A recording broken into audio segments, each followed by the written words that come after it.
Baik, assalamualaikum warahmatullahi wabarakatuh. Perkenalkan, nama saya John Pintapang dengan NIM 2020-02-126 dari Sekolah Tinggi Ilmu Manajemen Lasaran Jaya Makassar. Nah, di sini saya akan menjelaskan sedikit tentang pengertian manajemen kinerja dan kompensasi. Langsung saja saya masuk ke pengertian manajemen kinerja.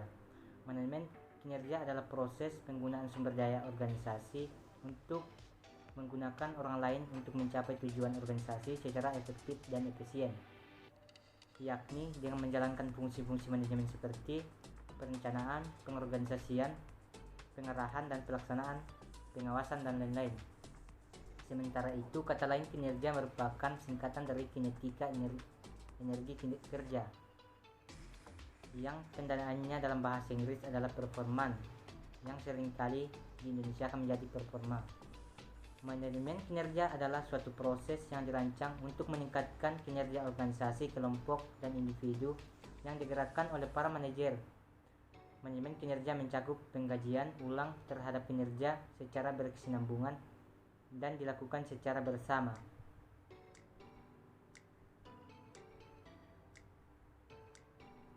Kemudian perencanaan kinerja, di mana perencanaan kinerja adalah pendekatan yang sistematis dan terstruktur untuk berhasil mencapai tujuan yang diinginkan dari seseorang, individu, atau tim sepanjang tahun penilaian. Kemudian yang kedua, standar kinerja merupakan identifikasi tugas, pekerjaan, kewajiban, dan menggambarkan elemen kriteria apa yang harus dilakukan karyawan. Yang ketiga, dapat memperoleh pedoman kegiatan yang harus dilakukan dari standar kinerja yang dibuat perusahaan. Adapun yang ketiga yaitu memahami kinerja. Faktor dalam memahami kinerja yaitu pernyataan tentang maksud dan nilai. Kemudian yang kedua, manajemen strategis. Yang ketiga, manajemen sumber daya manusia. Yang keempat, pengembangan organisasi. Yang kelima, konteks organisasi, desain kerja. Kemudian yang keenam, fungsionalisasi. Ketujuh, budaya. 8, kerjasama. Kemudian yang keempat yaitu mengelola produktivitas, di mana produktivitas dalam bahasa Inggris disebut dengan productivity.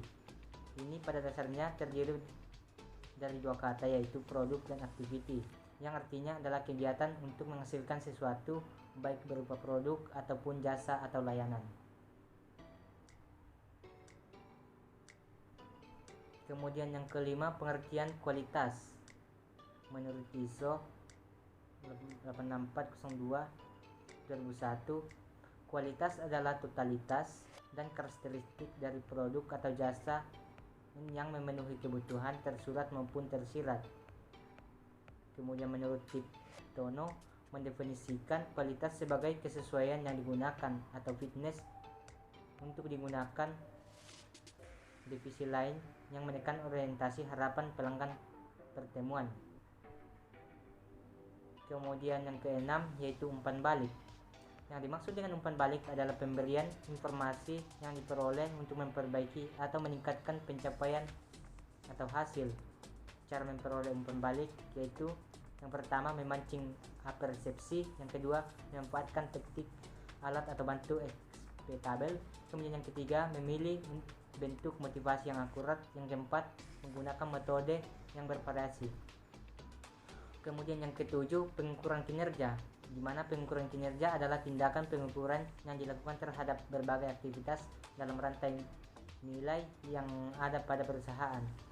Adapun manfaat pengukuran kinerja itu mengelola operasi organisasi secara efektif dan efisien melalui pemotivasian karyawan secara maksimum. Kemudian yang kedua, membantu pengambilan keputusan yang bersangkutan dengan karyawan seperti promosi, transfer, dan pemberhentian. Kemudian yang ketiga, mendefinisikan kebutuhan pelatihan dan pengembangan karyawan dan untuk menyediakan kriteria seleksi dan evaluasi program pelatihan karyawan. Kemudian yang keempat, menyediakan umpan balik bagi karyawan mengenai bagaimana atasan mereka menilai kinerja mereka. Kemudian yang kelima, menyediakan suatu dasar bagi distribusi penghargaan.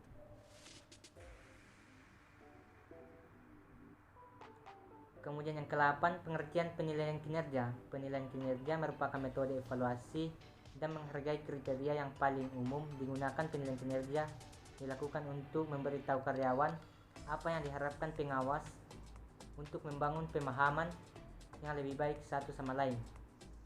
Manfaatnya yaitu mengetahui keterampilan kemampuan karyawan sebagai dasar perencanaan bidang pegawaian, khususnya penyempurnaan kondisi kerja.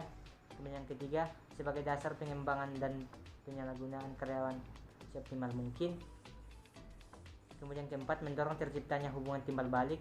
Yang kelima, mengetahui kondisi organisasi secara keseluruhan. Kemudian keenam, secara pribadi karyawan mengetahui kekuatan dan kelemahan sehingga dapat memacu perkembangannya. Yang ketujuh, hasil pelaksanaan pekerjaan dapat bermanfaat bagi penilaian kinerja dan pengembangan di bidang kepegawaian. Kemudian yang kesembilan yaitu review kerja, di mana review kerja merupakan penilaian formal oleh atasan atau manajer terhadap bawahannya atas kinerjanya dalam periode waktu tertentu yang disepakati. Review kinerja merupakan proses yang berjalan dan dapat dilakukan beberapa kali dalam satu tahun. Tipe review: self-assessment review, top-down review, per-head review, subordinate review, stakeholder review, legal review. Kemudian yang ke-10 yaitu evaluasi kinerja, di mana evaluasi kinerja merupakan pendapat yang bersifat evaluatif atas sifat perilaku seseorang untuk prestasi sebagai dasar untuk keputusan dan rencana pengembangan personil, kriteria dan kini 2001. Sementara itu Netron dan Davis memandang sebagai suatu proses mengevaluasi kinerja sebagai informasi dengan mereka dan mencari cara memperbaiki kinerjanya.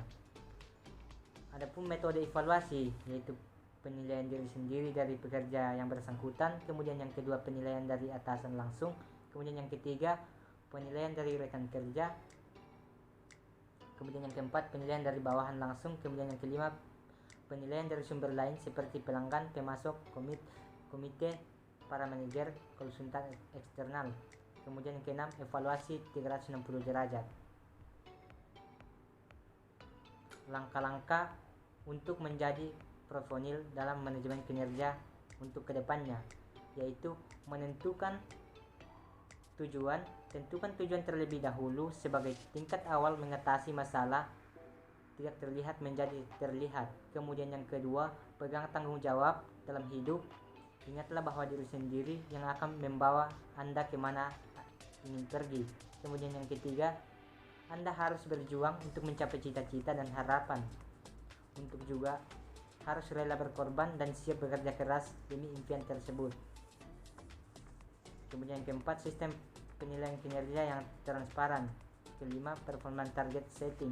Keenam, kultural proses dan sistem. Nah, mungkin itu saja sedikit penjelasan mengenai manajemen kinerja dan kompensasi. Kurang dan lebihnya mohon dimaafkan. Wabillahi taufiq wal hidayat. Wassalamualaikum warahmatullahi wabarakatuh.